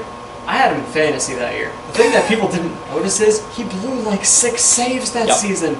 He wasn't as dominant as the save number said he was. So he was very much a very easy candidate to say, he's not going to do that again. It was all about having a ton of opportunities. His percentage of saves wasn't great. He blew a ton of them. He had a decently high ERA for a guy who was being lauded as this unbelievable reliever. He always had the stuff, but he didn't have the control to go with it. He blew a lot of saves that season. So when everything fell apart from him, I was far from shocked. Yeah, you're not wrong, and something that I want to bring up as well. Just a couple of days ago, Brodie Van Wagenen was one of the Mets front office members to get asked, do we remember about Jed Lowry? Do we remember about the Jed Lowry? If I'm not mistaken, Nick, he hasn't played this year at all. He has not played.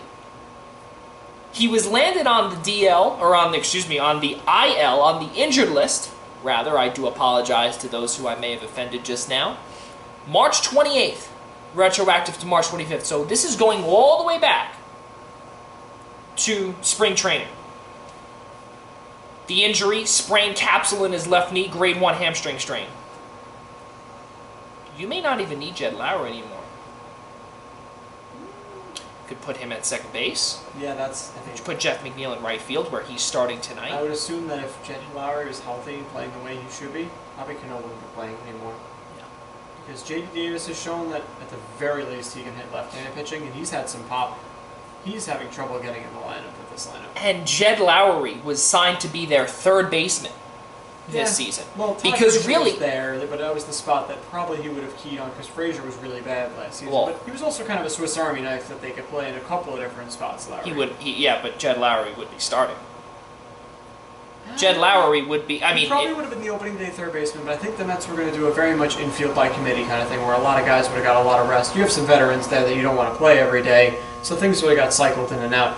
But also, one thing the Mets were hoping for better turnout on is Amed Rosario. They were really hoping his bat would be great this year, stepping up. At the very least, he was supposed to be a great defensive shortstop. He's been a disaster. He That's has another been. spot Lowry could be playing if he was healthy. He could be playing shortstop.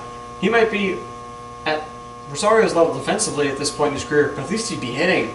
Rosario's been so disappointing, and he's a guy that I thought had a really bright future. And that's another thing. That's what undoes the Mets so often, too, is that these guys have huge, bright futures coming up. They need to be able to succeed at the major league level. Whether it's the manager not doing his job, the rest of the coaching staff not doing their job, the minor league coaching staff not doing their job. That's things that have to get changed. That's where things have to come in.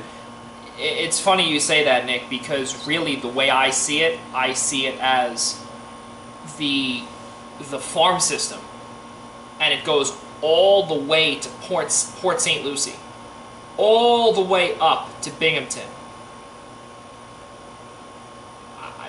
There is a problem in that system. Hard for the Mets to have a good system going. They all the time are going through years of losing and not developing guys as much as they should be, and that's another area where it's not as obvious to people that the Wilpons need to spend money there too. They need to have a better scouting department. They need a better analytics department. I've heard it might be only one lonely guy in a room or two people. That needs to change. That's really where the Wilpons need to spend the money. The salaries for the players, I don't think he does that bad of a job there. I think he's not. He has bad luck. He does They have bad luck. Bad luck signing the wrong guys. Nobody would have said outright, "Don't sign Cespedes." The fans were begging for him to sign. Everybody. Jason Bay, the fans were happy with that when it happened. That turned out to be a disaster. Sometimes it's bad luck, but it's the other end of it. The business side of it, they need to be pumping more money in, because that's what the Yankees do. I think better than anybody. They have an unbelievable scouting staff. That's why they just got this 16-year-old kid who's being compared to Mike Trout. And there have been rumblings also that he could be the next Mickey Mantle as well. That's something. Trout is obviously an amazing player, but Mickey Mantle to a Yankee fan is like, whoa. That's But exactly. That's the kind of thing. The Mets aren't as good there. They're scouting. The Yankees just do everything so well behind the scenes. So if they say we're not going to hit the luxury tax, we know that money's going in other important places that allow them to bring in guys like Torres, who's not making any money. Aaron Judge right now isn't making any money. Gary Sanchez isn't making any money. Half this lineup is making no money. Their highest paid player is Jacoby Ellsbury, and I'm pretty sure people in the organization are just telling him, don't come near us. And if I'm not mistaken, he only has this season and next season left. So I would assume so, and we'll get verification on that. Transfer to, okay, now that Ellsbury's not getting paid anymore, now we can start paying these other young guys, because obviously Judge, Sanchez, we're going to need contracts. Yeah, there's no doubt about it, but I want to revert back to Amed Rosario back on the Mets. You spoke about how defensively, how bad he's been this season. He has 12 errors. That's obscene. He had a total of 16 in all of 2018. So this season, he's turned only 34 double plays, 708 total innings. Okay, I get we're only before the All-Star break, so yeah, last year he was injured for a little bit. 1,271 and 2/3 innings. Fine, he's at 708 right now. We're not at the All-Star break yet. He's played in every single game so far. We're at 81 games already. Can you believe, Nick? The All-Star game is in 5 days. Yeah, it's tough because we're fans Four. of all... 4 days. We're fans of all sports, so obviously we were locked into the NBA playoffs, the NHL playoffs. I also follow soccer and MLS. That's been going on for a while now. We'll get to that next episode for sure. It's so hard for me to be locked into Major League Baseball with so many other things going on. So now that finally the hockey season ended, basketball season ended, then you got free agency for both of those, and my attention is still a little up. It's so hard for me to get fully into baseball until after the All-Star break. Same with me. That it always jumps up on me, and I'm like, oh, here already? All right, Yeah. what's going on? Yeah. What did I miss? But thankfully I've been able to stay locked in. I just haven't been able to watch as many games because so many other things are going on TV. Yeah, no, you're right, and you said it too.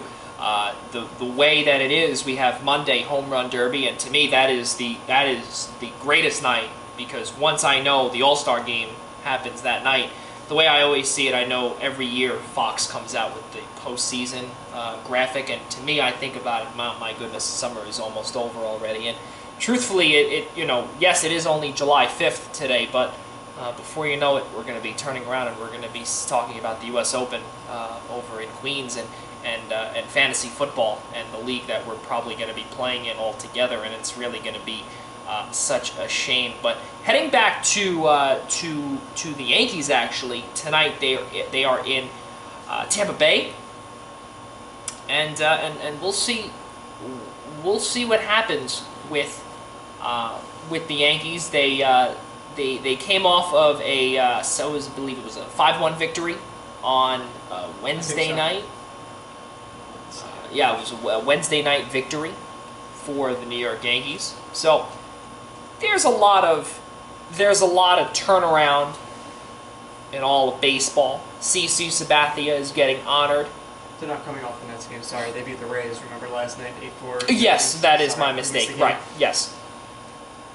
So, yes, they did play, yeah, because I keep thinking for some reason today is July 4th. No, that is 100% wrong. Tonight, Yankees put out Tanaka. Tampa Bay puts out McKay.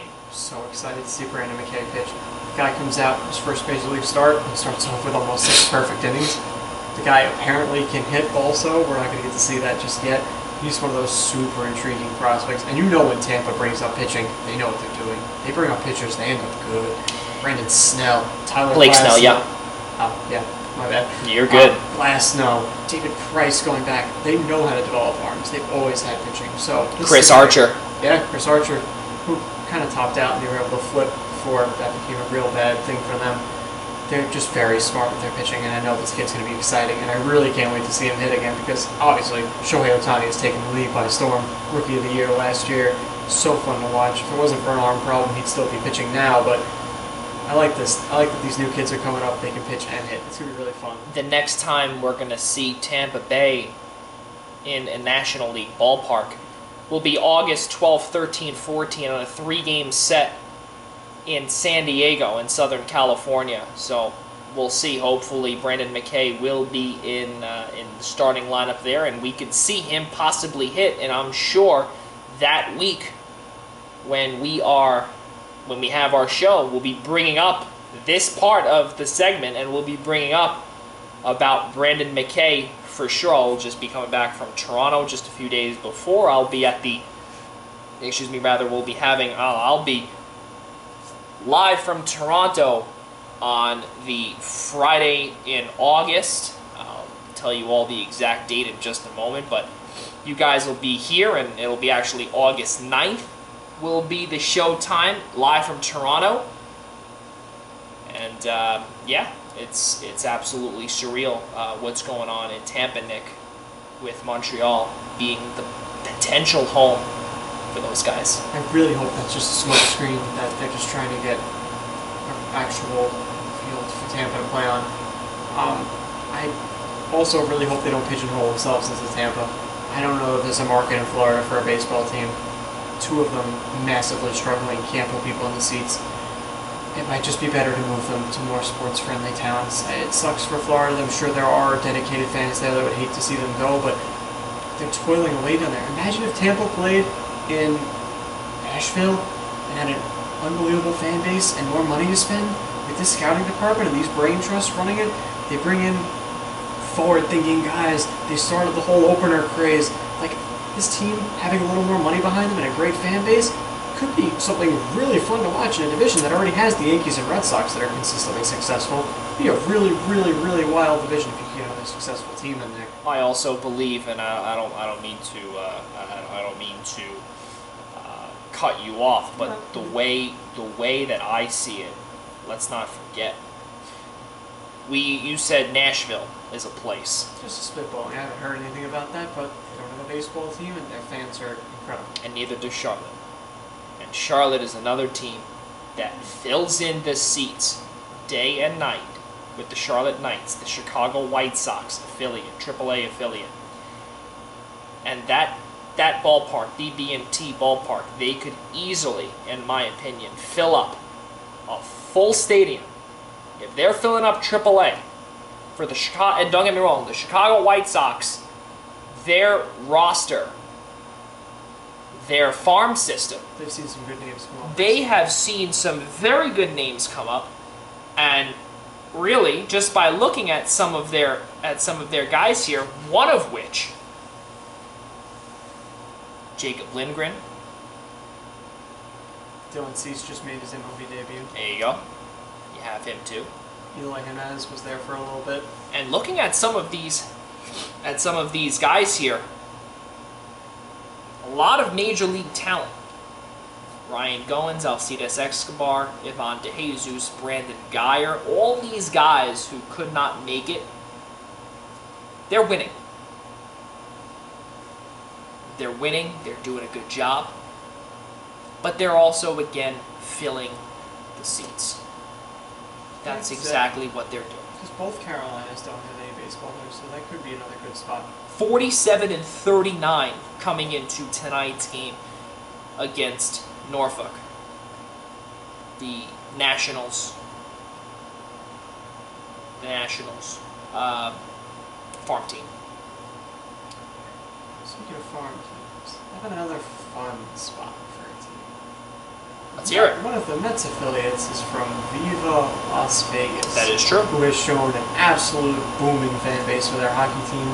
They're going to have a football team soon. Who's to say a baseball team wouldn't work in Las Vegas? Maybe that's summer for the baseball we look at, because it's a spot that, well, it's filled with tourists, and that's what we really thought the Knights fan base might be, is a ton of people coming from out of state to visit, to catch a game. They built an incredible home fan base right there, just as they got there. It didn't take any time to build. From day one, that fan base was rabid there every night, supporter sections, fun things. They really, really revolutionized everything. I think they could do the same for baseball, which has kind of lost interest over the common fan with all these pace of play things going on. Baseball is dying. Vegas might be the kind of place to spark a little interest in a spot, maybe get a little attention back to the game if they can replicate some of the things Vegas is doing. Las Vegas Aviators, they're actually now owned by the Oakland Athletics. They were just 2 years ago owned by the Mets, and then prior were the Toronto Blue Jays for 3 seasons. Then before, obviously, the Dodgers, and then prior to that for almost 20 years, San Diego Padres. Let's take a peek. We're just 6 minutes away from our second and final sports update. Nick, Women's World Cup, Netherlands, USA, on Fox, Sunday. I'm so hyped. I'm a budding soccer fan. I've followed the national teams for a while. I've always loved watching World Cups, and now more like Gold Cups and things like that. Any chance I get to watch the women's and men's team. Men's team are also playing for a championship on Sunday. Sunday is being lauded as a tremendous soccer day in this country. You have the women in the morning playing the Netherlands, should be favored, although the Netherlands are the European champions. So this is kind of like a nice little matchup here, the European champions versus the de facto North American champions. These women are incredible. Watching these games, the things that they do, I've watched plenty of men's soccer. Some of the things that these women do are ridiculous, and I think they could absolutely, many of them, play on the field with some of the men from this country. One of the games I was watching, the header that Julie Ertz had, it was like a back header flick right into the top corner. Carly Lloyd had a volley in that game off of a ball in the tip of the box, put right into the side of the net. They're incredible. The balls that they hit for passes, the crosses, the headers, they're absolutely incredible. If you're not even a soccer fan, you can enjoy watching these ladies, because they do things that you don't even see in men's games. They do things that draw the interest of absolutely anyone, and I'm begging, if you haven't watched, pick Sunday as one day to watch some soccer. Watch the ladies in the morning, and then watch the men at night. Both playing for championships. The men at the Gold Cup, the women in the World Cup. It's going to be great. 3 years ago, the last time that these two countries met in the Women's International Friendly in preparation for this tournament. And the United States took that 3-1 in 2016 November, as a matter of fact. And September 18th, 2016, November 2nd, 2006, United States, Netherlands, 2-0. Alex Morgan comes into this contest as the leading scorer for the Americans. 5 matches, 6 goals. Megan Rapinoe, 5 goals, 4 matches. Carly Lloyd coming off the bench, 3 goals, 6 matches. To be fair, she had, I think, 2 of those goals in the one game she started. She did. And this could also, another storyline, that could be her last international game with the United States, so it's a big thing. If they're winning late, and it's at least a 2-goal lead, I can almost guarantee you Carly Lloyd comes in as almost a farewell. If they have any chance to put her on the field and let her get one last couple of minutes. But if it's a close game, they might not be able to throw Carly Lloyd in there. We don't know. Coach Jill Ellis has been a master tactician. Megan Rapinoe didn't play in the last game. It was an elimination game. Megan Rapinoe is one of their best players, but I heard the decision was based on defensive assignment. that the best player for Spain was going to be coming down her side defensively. And England. I'm Yes, sorry. you're okay. I went back an extra game. That's okay. The best English player was going to be playing in the area where Megan Rapinoe defends, And you put Christian Press in. who is a better defender. And guess what? Kristen Press scores early in the game. Yep. There were a lot of critics before that wondering what was going on. I think they came out with an injury also for Rapinoe afterwards. But Yes. my guess is if they wanted to play Rapinoe, she was going to play. They saw an opportunity to give her some rest. If she had a But you also minor don't want to injury, have a Kevin Durant type issue either. obviously on the especially national because- stage. Because I heard it was hamstring, if anything, for Rapinoe, and that's definitely one you don't want to mess with. If you want to have her ready for the championship, and you think Kristen Press can defend and also chip in offensively, it's a good opportunity. That's one of the things about this women's team that's so unbelievable. Every single player on that team can contribute. They've played so many girls. They all step up in every moment. There's no drop-off. It's incredible. They could lose 5 starters right now, and they'd still be the favorites, I think, in this game. They're incredible. They are an absolute juggernaut. And it's crazy because I work for a soccer team, and you said it, Nick, you said it yourself. Not really big soccer fans. We're budding soccer people.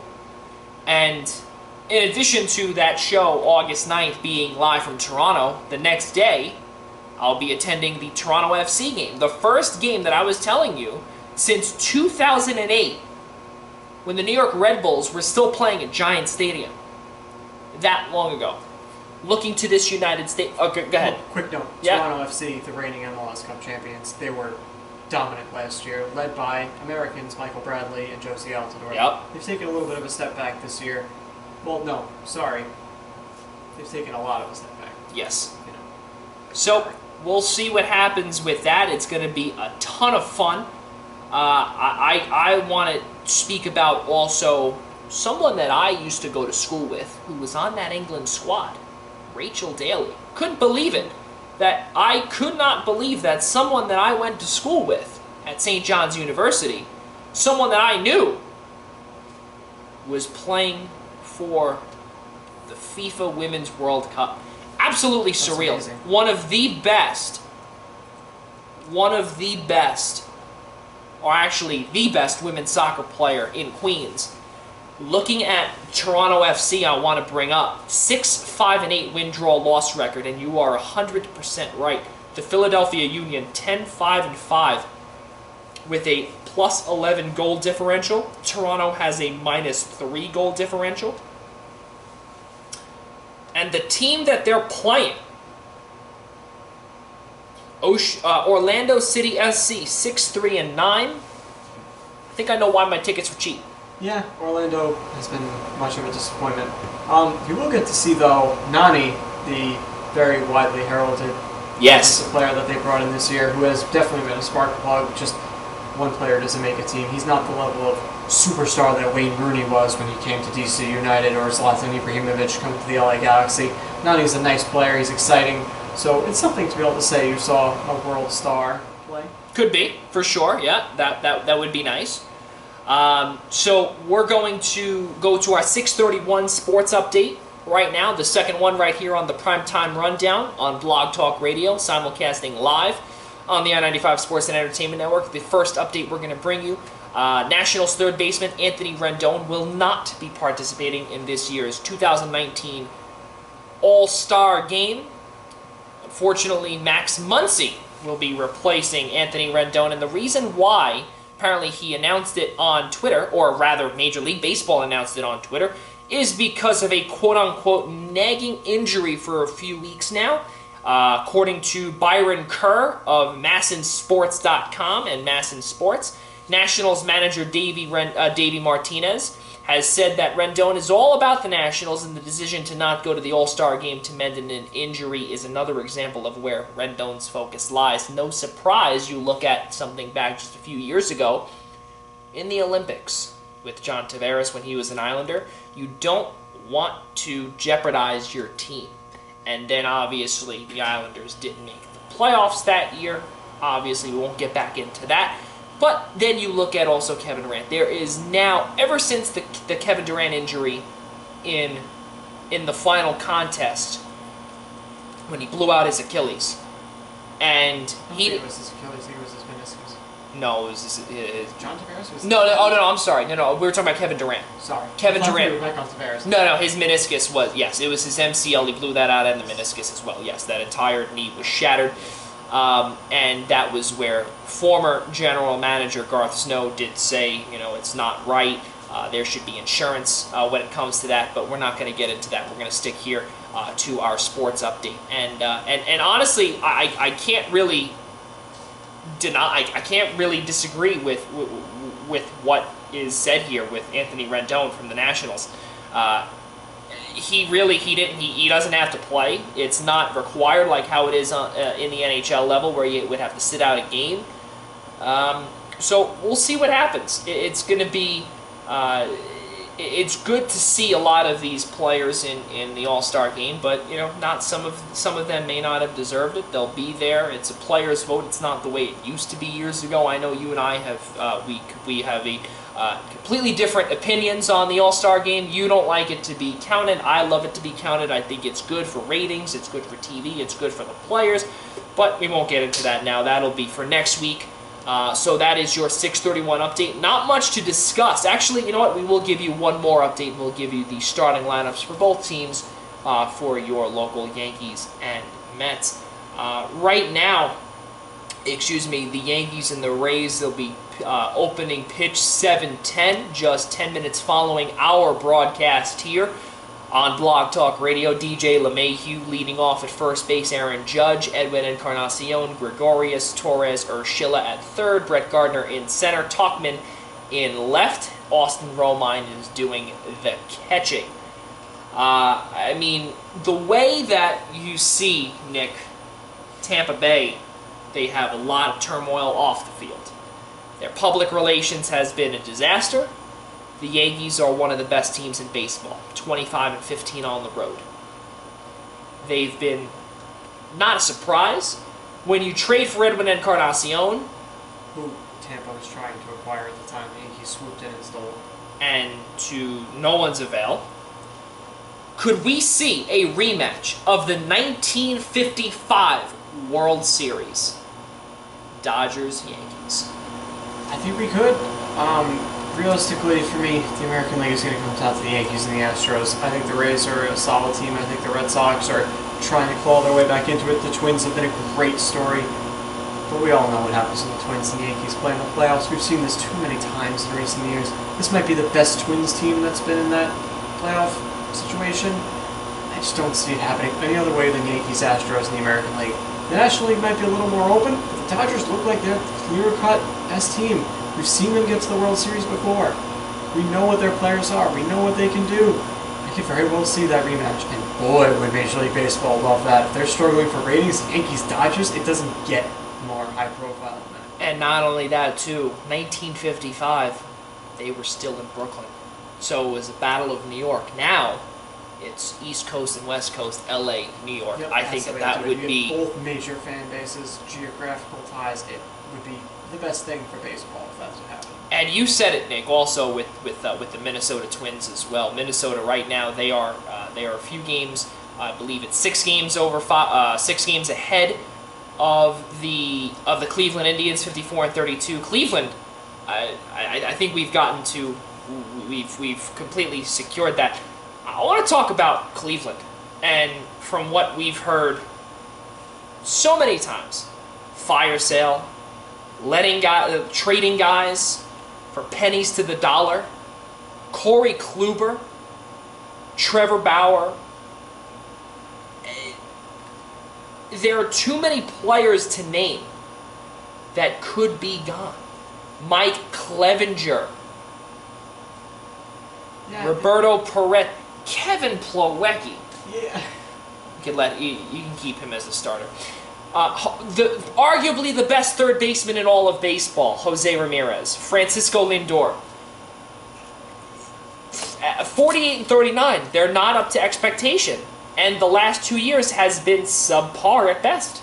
Yeah, they don't have the money to go out and spend big. They were able to land Encarnacion. They're a small market team.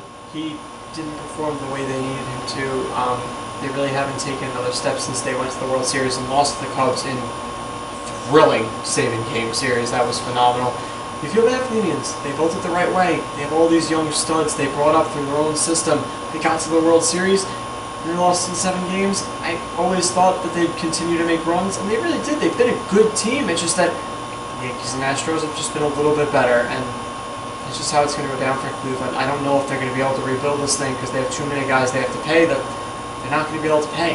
They're going to have to sell off the parts that they think they can get a lot for and just keep kind of trying to retool on the fly and hope new young guys come up and take their spot, but they may have missed their chance.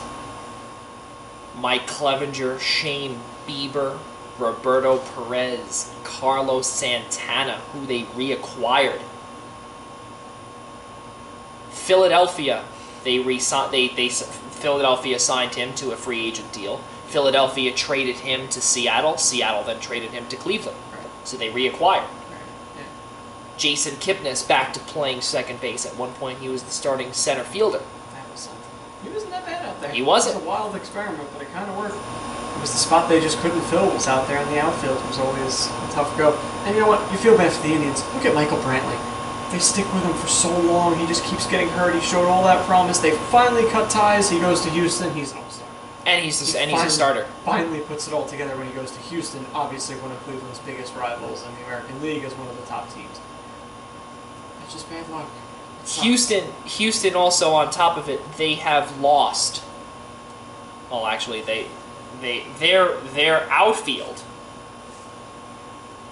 one of the best in the American League, and I won't consider Josh Reddick amazing. But when Josh Reddick at the time was with the Athletics, he was traded to the Dodgers. And no, there was really not much there. It was the deadline, I think, right? Yes, it was a deadline acquisition. I believe that was 2 years ago. And you have Michael Brantley in left. You had sometimes Yuli Gurriel out there. He's now playing third base. You also had, I think it was Marwin Gonzalez at times. He played everywhere. He played everywhere. And now you have Yuli Gurriel playing third base, Alex Bregman's at short while Carlos Correa's out. They're finding pieces to fill in. Tyler White playing first base. Jose Altuve, amazing. But you know, Houston's really having such good luck. First place in the American League West, 55-32. Last team I want to bring up, San Diego. And it's a shame how San Diego has, well, I don't want to say fallen off the grid because they haven't been on the grid in years, since the Adrian Gonzalez days. 42-45, 17 games behind the Dodgers. They're on a 5-game losing streak. Manny Machado, we don't hear them much. And why? Because there's nothing to talk about. Well, see, the thing with the Padres Unfortunately. is they're doing things right. They have an outstanding farm system with guys still trickling in. They weren't ready to win this year. Just because you signed Manny Machado wasn't going to change everything. Signing Eric Hosmer last year wasn't going to change anything. They wanted to get some good veterans in, so when these young guys come up and they start exploding onto the scene, have some veterans there who have a little playoff experience, who are your linchpin veteran leaders to support this young guys they have coming up. Chris Paddock looked amazing this year, then he got hurt. They're trying to limit his innings. You have to be careful there. Fernando Tatis is phenomenal, but these young guys keep coming up. San Diego might be a 500 team this year. That's a step up from what they've been recently. So at least they're showing a little bit of progress. It's just a very tough division. You have 3 teams ahead of them that all made the playoffs last year. It is, but the problem also that we look at here is that you are right about the way that things work in terms of they're doing it right. Well, truthfully, hate to tell you, but they didn't do it right when they traded for B.J. Upton.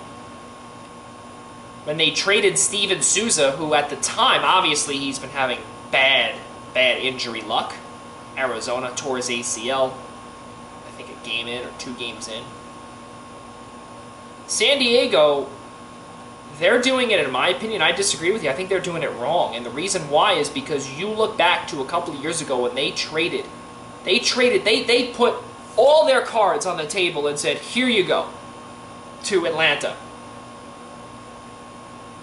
What do you want for Justin Upton? I don't know. It doesn't make sense with signing Manny Machado to that big year deal. He's now there, and his life, his next 10 years, he'll be making all that money. Will he ever win a World Series? No. Their infield, Manny Machado, Fernando Tatis Jr., which is unbelievable, just shows how old we're getting. Ian Kinsler, Eric Hosmer. Yeah, that would have been good maybe about 4 years ago. Well, aside from Tatis, obviously. Yes, well, Tatis was still in high school. Hunter Renfroe. Will Myers. Will Myers right now is not... He's in the doghouse. Yeah, it's funny. The way they've put their big dollars haven't made a ton of sense. It's the stuff below it that you have to have confidence in. You gotta be a little patient. Even if they're top tier guys they've paid, Hosmer hasn't really been worth. I don't think the money he got. Myers has been up and down. Machado, the thing with Machado is he's not that old. You gotta figure you still have 6 solid years of him being a phenomenal player, a linchpin at third. If these young guys start coming up, they will have an amazing team. And if you have enough guys making not a lot of money, look at the Yankees. They're paying Ellsbury, he's not even playing, because they have so many good young players that are making nothing in their starting lineup, they can have those bad contracts in the rearview mirror. Eric Hosmer, at the very least, will play decent defense at first base and be a leader on their team. So if you're not paying all these other guys, Tatis is going to need a contract soon, Paddock won't need to get paid all that soon. If you keep bringing up young guys, you can have these bigger contracts of guys you might clearly be overpaying, that might not be playing that great, but if they can be veteran leaders, be solid defenders, and be decent hitters supporting your young cast, it might work out. They just pulled the free agency string a little earlier than maybe they should have. But I like the idea of what they're doing. Let the young guys come up and be the superstars. Hopefully the guys you've signed can at least be decent veterans to support them. But it's not ready just yet. Still have another couple of years maybe before they're really contenders. They're trying. And that's another thing. Ownership's trying. They've seen how many losing seasons they've gone through there. They've known what the fan base has been putting up with. They tried to fix it a little bit with free agency this year, get a little bit of a buzz. Free agency last year, even if they weren't the right moves, I understand what they're doing. You're at least happy with understanding what they're doing. Even if it doesn't work, they're trying to re-energize this fan base. They're trying to get things going. I'm rooting for them. I root for teams that build through free agency and prospects. They're trying to do it the right way. They don't just go out and buy a bunch of guys or make stupid trades or things like that and wash away a good farm system when they don't have to. I like the fact that they're building this way. I'm rooting for all these guys to come up and dominate. Yeah, I mean, don't get me wrong. I agree with you.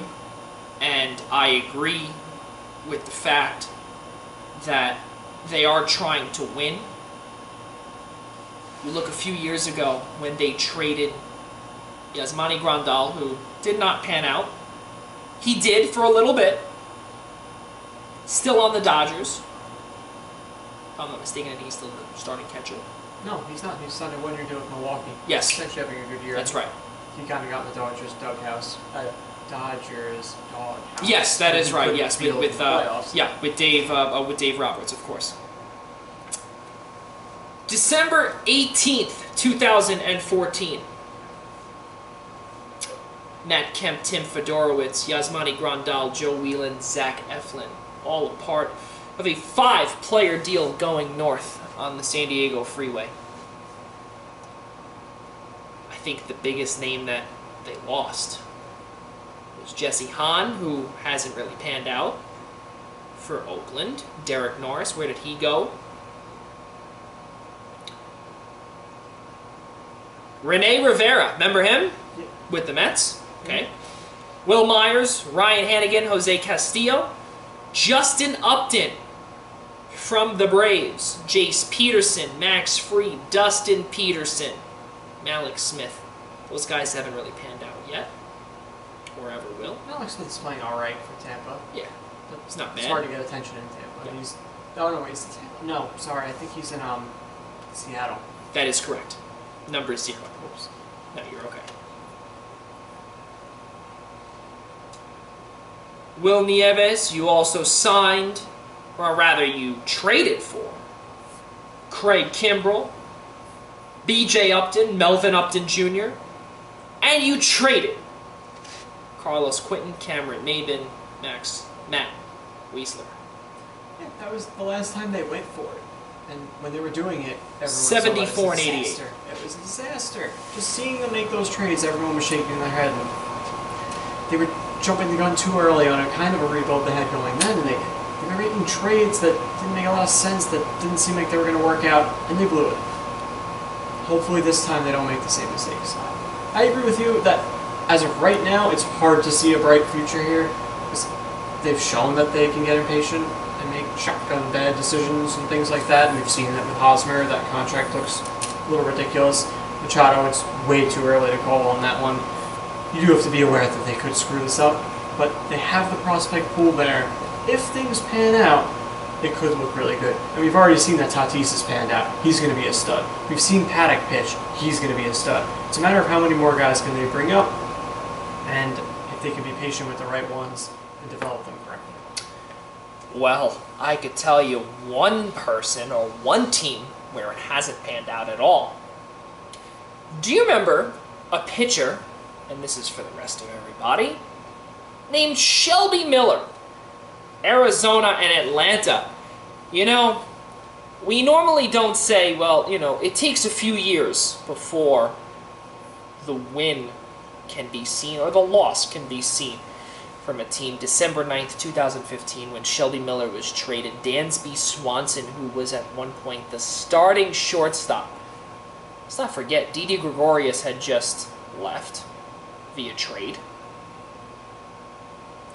So you trade away your you're about to be your up-and-coming shortstop in Dansby Swanson, your number one overall pick, and Darren Ciarte, who, well, he's doing pretty good now. Solid player.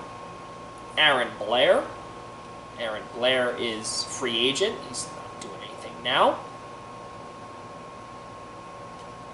But Aaron Blair obviously has had problems with his shoulder. Injury issues the entire time, so really it was a 1 for 2. I mean, you look at Arizona jumping the gun. Yeah. And then you trade away Paul Goldschmidt. You blow everything up. Arizona could not get past the wild card. They couldn't get past the NLDS. They didn't see an NLCS at all. San Diego's along that line. Yeah, I can see it. It's tough when you're in a division with the Dodgers, who are almost a gold standard.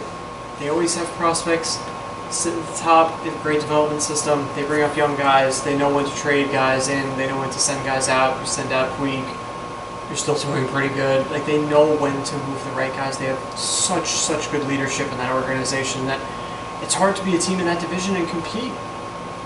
It's kind of like Tampa. It's kind of like look at the Rays in that division. You have two superstar teams ahead of you. It's so hard to compete. Even when you're doing things right, it might not break your way. And that's kind of how it's been for teams like San Diego or Arizona or Colorado even, who are they've made the playoffs, but they haven't been able to make noise because it's hard when you have to get into the wild card because it's so hard to beat out the Dodgers for the division. And even before the Dodgers, it was the Giants in that division running things, 3 championships in like a 5 or 6 year span.